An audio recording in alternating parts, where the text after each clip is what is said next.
Bismillahirrahmanirrahim. Assalamualaikum warahmatullahi wabarakatuh. Perkenalkan, nama saya Fahri Setiawan dengan NIM 342054. Kali ini saya akan membahas mengenai perkembangan media dakwah di era cyber. Untuk pokok pembahasan pada kali ini adalah ada dua, yakni bagaimana sih bentuk-bentuk media dakwah di era cyber dan juga bagaimana cyber community dalam aktivitas dakwah. Oke, yang pertama ada bentuk-bentuk media dakwah di era cyber. Kita akan membahas mengenai cyber terlebih dahulu. Cyber atau biasanya yang dikenal sebagai cyberspace dapat diartikan sebagai suatu imaginary location atau tempat aktivitas elektronik yang dilakukan dan juga menjadi sebuah mesi virtual yang terbentuk melalui komunikasi yang terjalin dalam sebuah jaringan komputer atau interconnected computer network. Pada Indonesia, cyberspace diartikan sebagai media maya. Ya, jadi dapat kita artikan bahwa di era cyber itu adalah era di mana kita melakukan aktivitas keseharian kita seperti pendidikan, kemudian pekerjaan ataupun sosial itu tidak harus tatap muka. Kita dapat melakukannya melalui internet. Oke, selanjutnya ada menurut Bambang S. Ma'arif, setidaknya ada 3 media dakwah yang dapat dilakukan melalui ataupun di era cyber. Yang pertama ada menggunakan fasilitas website, kemudian yang kedua ada menggunakan fasilitas mailing list, dan yang ketiga ada menggunakan fasilitas chatting. Untuk menggunakan fasilitas website sudah banyak sekali kita temui, di mana banyak laman-laman yang menyediakan konten-konten dakwah berupa tulisan, dan kita dapat mengaksesnya secara gratis. Contohnya ada muslim.or.id, islami.co, indohalal.com, dan lain sebagainya. Kemudian yang kedua ada menggunakan fasilitas mailing list. Jadi untuk yang fasilitas mailing list ini kita dapat berkontribusi dalam melakukan dakwah di era cyber. Jadi biasanya di situ di dalam website itu sudah ada kontaknya, ada emailnya, kemudian kita dapat melakukan komunikasi kepada tim redakturnya dan kita dapat mengirimkan tulisan berupa konten dakwah. Kemudian yang ketiga ada menggunakan fasilitas chatting.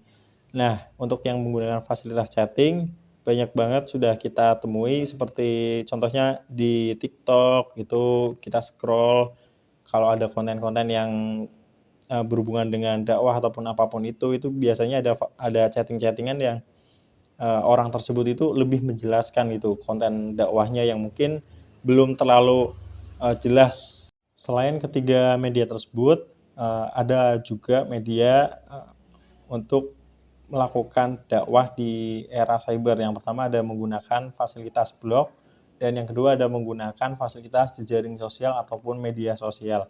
Untuk yang menggunakan fasilitas blog, di sini kita dapat membuat blog sendiri, kemudian membuat konten-konten berbagai konten dakwah tentunya yang nanti akan dapat diakses oleh berbagai mat'u. Kemudian ada menggunakan fasilitas jejaring sosial atau media sosial. Nah, ini paling sering digunakan oleh teman-teman. Ada mungkin WhatsApp, kemudian Instagram, Facebook, YouTube, ataupun yang lainnya, di mana di situ kita dapat mengupload status ataupun konten yang berkaitan dengan dakwah. Oke, selanjutnya ada mengenai contoh dari media dakwah di era cyber. Untuk yang di sebelah kiri ada contoh media dakwah di era cyber, mailing list, di mana di sini kan ada kontak email dari website tersebut. Jadi untuk teman-teman yang sudah mempunyai tulisan yang ingin dibagikan kepada publik, itu teman-teman bisa langsung menghubungi kontak email tersebut dan bisa berkomunikasi agar kemudian teman-teman dapat mengirimkan karya tulisan dari teman-teman. Kemudian selanjutnya ada yang di tengah, yakni mengenai chat, media dakwah di era cyber yang menggunakan chatting. Nah, yang di sebelah kanan ini ada website. Di situ sudah beberapa artikel yang diupload, ada mengenai kesesatan yang paling parah, memahami tafsir tauhid, terus yang di bawahnya ada nama-nama neraka. Di website tersebut itu menjelaskan beberapa konten-konten dakwah yang dapat kita konsumsi.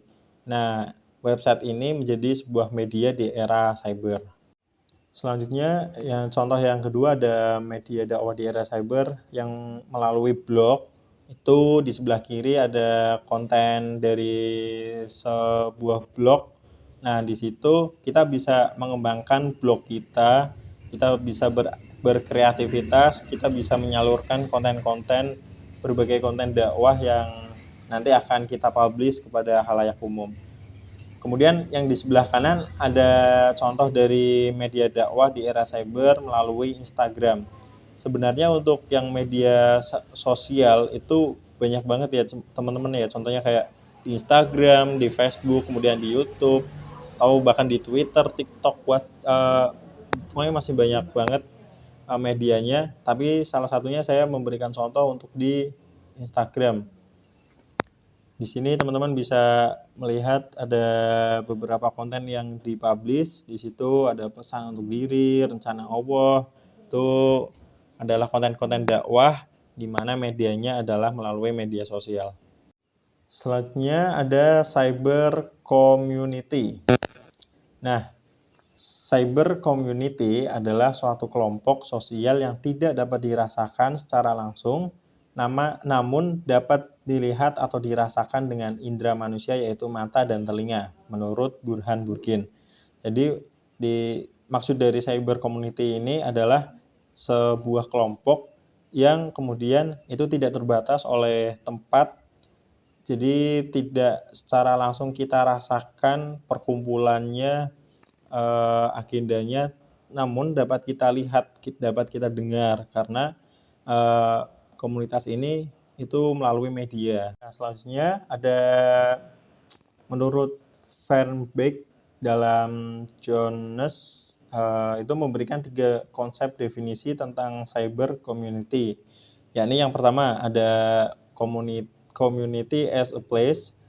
Pemikiran ini secara mendalam merupakan cerminan dari adanya unsur kejiwaan dan tradisi yang bisa kita dapatkan ketika mengidentifikasikan komunitas berdasarkan tempat. Jadi biasanya untuk yang community as a place itu komunitas-komunitas yang bersatu karena tempatnya itu sama. Kemudian yang kedua ada community as a symbol. Komunitas berusaha untuk merekonstruksi simbol-simbol sebagai hasil dari kumpulan kode-kode yang bersifat normatif dan nilai-nilai yang dihasilkan bersama anggota komunitas sebagai bentuk identitas mereka. Kemudian ada community as virtual. Komunitas ini secara maya dalam ruangan cyber dengan meninggalkan identitas fisik penggunanya. Cyber community memiliki sistem nilai bersama, norma-norma, aturan-aturan, dan identitas bersama yang ditunjukkan dari komitmen atau komitmen di antaranya komunitas lainnya. Jadi kalau yang community as virtual itu contohnya adalah seperti di WhatsApp, kita bergabung di grup, di situ kita memiliki tujuan yang sama, terikat oleh waktu tertentu, itu adalah merupakan community as virtual. Selanjutnya ada contoh cyber community di aktivitas dakwah. Saya mengambil contoh Instagram akun dakwah milenial. Terdapat beberapa konten yang dapat kita lihat, dapat kita dengar, namun secara fisik itu kita tidak merasakan. Tapi secara indera seperti penglihatan, pendengaran itu kita bisa merasakan. Kemudian ada contoh di Kapita Selekta Dakwah di grup kita, Kapita Selekta Dakwah C. Di situ kita memiliki tujuan yang sama, di situ kita terikat waktu tertentu, dan itu adalah sebuah forum pembelajaran yang secara tidak langsung juga termasuk dalam dakwah. Nah, itu adalah beberapa contoh dari cyber community di aktivitas dakwah.